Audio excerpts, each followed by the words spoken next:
An Introduction to Reality. The Truth Behind the U.S. Constitution. Question: what if this document was invalid? No, seriously, what if I told you the United States Constitution was invalid? What if I told you everything you've learned about it was a lie? Would you be willing to believe that? Something you've been taught and have taught others your whole life? The first thing we have to do when presented with an alternative version of a story is to do our own due diligence. We shouldn't need to trust a source on the internet. We should only deal with facts. Once we establish a set of facts, we can apply them to the subject and determine if there is validity to a version of the story. Let's begin with some background. We'll start with the Declaration of Independence, since this was one of the first documents in this particular chain of events. It was written by a committee of 5 colonists. It was debated, then signed by 56 delegates of the Second Continental Congress. The Declaration was adopted on July 2, 1776, although most cite July 4th, since that's the day it was signed and published to the world. The official name of the document is A Declaration by the Representatives of the United States of America in General Congress Assembled. Whew. The purpose of this document was to publish the justification for breaking away from Britain, who had been a real problem for the colonists in the preceding years, as we all know. After the Declaration of Independence, the next most important agreement was the Articles of Confederation. Have you heard of this agreement? Many have not. This agreement was written by a committee of 13. It was signed by 48 delegates of the Second Continental Congress. Yep, the same body that created the Declaration of Independence, although not exactly the same members. In fact, 16 of the signers had signed the Declaration of Independence. The Articles of Confederation were officially adopted on March 1, 1781. The official name of this agreement is the Articles of Confederation and Perpetual Union. Perpetual. Interesting. Let's come back to that later. This agreement gave very little power to a centralized government because the members of Congress at the time were very concerned about tyranny in centralized power. The general purpose of this agreement was to transition the 13 colonies into sovereign countries. Next up, the Constitution. Now, everybody's heard of this guy, right? He's kind of a big deal. The Constitution was drafted by a group known as Committee of Detail, composed of 5 members. It was then debated at length and signed by 39 members of the Constitutional Convention, which was intended originally to be a session to recommend and approve amendments to the Articles of Confederation.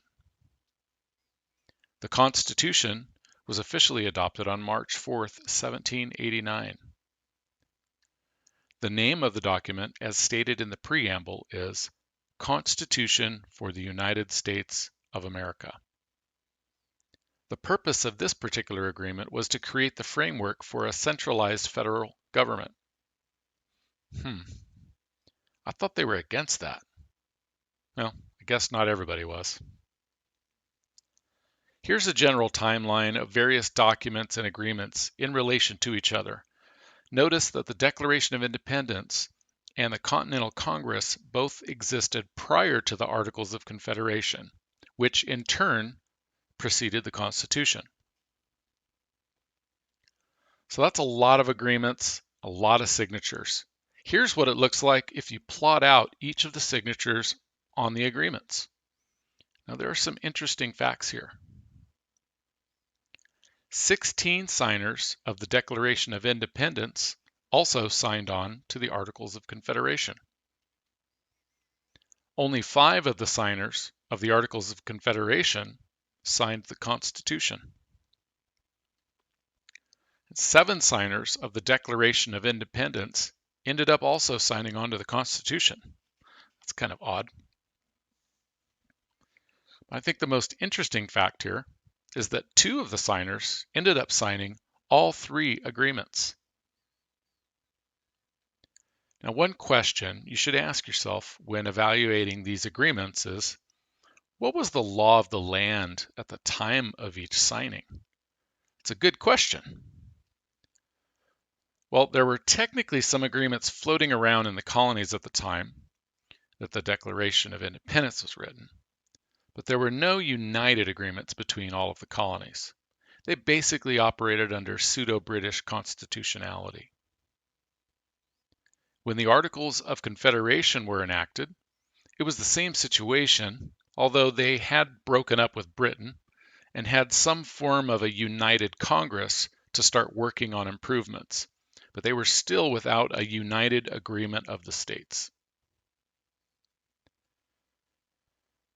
But if we look at the Constitution and how it came to be, it was actually written under the Articles of Confederation timeframe.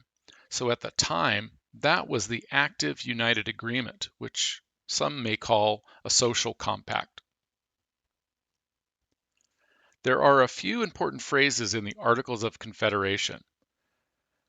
The name of the nation that was created was the United States of America. Notice the capitalized T. Another term defined was United States in Congress Assembled, which was the name of Congress at the time, and those were the folks who would be working under the agreement. The Articles of Confederation were not very lengthy. In fact, it's just a few pages long. There are a few key details about this particular agreement that we should remember. First of all, the duration of the agreement was forever.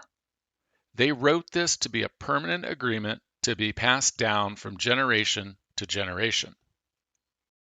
Of course, a perpetual agreement would be awkward to say the least, unless there was some ability to amend the agreement. This was put in place along with a few rules.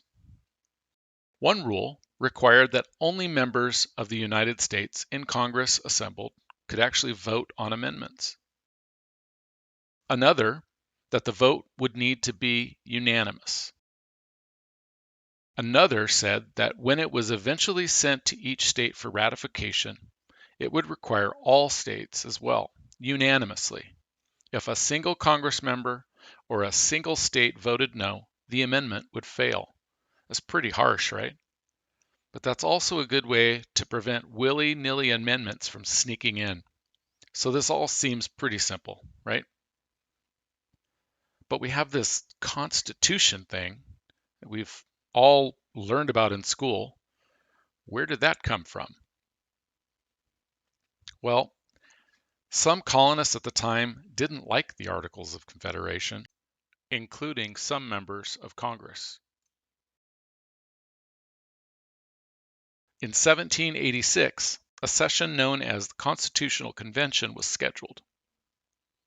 The next year, 1787, the convention met to suggest amendments to the Articles of Confederation, but some had other ideas. The Constitution was actually a very controversial agreement. At the end of the session, which was intended to only amend the Articles of Confederation, they produced an entirely new agreement that would replace the Articles of Confederation. But weren't the Articles of Confederation supposed to live in perpetuity? Yes. Did they use the active process as outlined in the Articles of Confederation to make changes? No, they did not. This new agreement was also not limited to only active members of the United States and Congress assembled. Nor was it even unanimously passed, with members of the convention not all voting for it. nor did all the states agree to it. So what really happened then?